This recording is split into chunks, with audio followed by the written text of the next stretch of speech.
ஏன் இப்படி முத்திரை போட்டு அதை பாதுகாக்க வேண்டும்? நான்காவது பாயிண்ட், ஏன் முத்திரை போட்டு அதை பாதுகாக்கிறார் அப்படின்னா, அது கொடுத்துருக்கிற கிரையும் பெருசு, விலை பெருசு. அப்படி விலையேற பெற்ற விலையை அவர் கொடுத்துருக்கிற அப்படின்னால வேற எதுவும் அதை என்ன பண்ணிடக்கூடாது, சேதப்படுத்திடக்கூடாது. வெளியே இருக்கிற எதுவும் அவர் பார்த்த வேலையை மாசுள்ளதாய் அசூசியப்படத்தக்கதாய் செய்துவிட கூடாது. ஏன்னா பைபிள் சொல்லுது, அவர் நம்மை மண்ணென்று நினைவு கூறுகிறார். இவன் மண்ணான மனுஷன்டா, இவன் அப்படிதான் இருப்பான், எவ்வளவுதான் நான் சொன்னாலும் தவறுவான், சில தப்பு அவன்கிட்ட இருக்கும், பாவங்கள் இருக்கும், அக்கிரமங்கள் இருக்கும், ஒருவனும் நீதிமான் இல்லையே. அதான் சொல்கிறேன், வரக்கூடிய காலங்களில் கேளுங்க, தன்னை நீதிமானாய் காண்பிக்கிறவர்கள் கூட முழுக்க பாவத்தில் இருக்கிறாங்க. தன்னை நீதிமான் என்று காட்டிக் கொள்ளுகிறது கூட பாவம்னு ஆண்டவர் சொல்கிறார். தன்னை நீதிமான், அதாவது கிறிஸ்துவை விட்டு கிறிஸ்து அல்லாத எந்த செயலுமே பாவம். பைபிள் சொல்லுது, விசுவாசத்தினால் வராத யாவும் பாவமே. நம்ம நீதி கூட, நம்முடைய யோக்கியம் கூட, நம்முடைய பரிசுத்தம் கூட விசுவாசத்தினால் வர வேண்டும். கிரியை செய்யாமல் பாவியை நீதிமான் ஆக்கிற விசுவாசம் வச்சா நீதிமான்றாரு. அப்போ பாவியை நீதிமான் ஆக்கிற அவரிடத்துல விசுவாசம் வைக்காத நீதி, அது என்ன நீதி? பாவமான நீதி. நமக்கு கொடுத்துருக்கிற கிரயம் மிக பெருசு. அப்படி கிரயம் செலுத்தியிருந்தாலும் நீ மீறுகிறவன் என்று எனக்கு தெரியும்.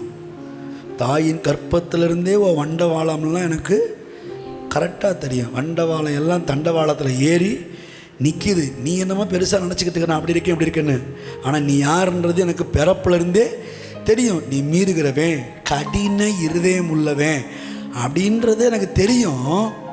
அப்போது அந்த கடினமான இருதயத்தை வச்சு, ரெண்டகம் பண்ணுகிற அந்த குணத்தை வச்சு, மீறுகிற அந்த மீறுதலை வச்சு, நான் செஞ்ச வேலையில் ஒரு பாதிப்பு வந்துடக்கூடாது. ஏன்னா நான் கொடுத்துருக்கிற வேலை பெருசு,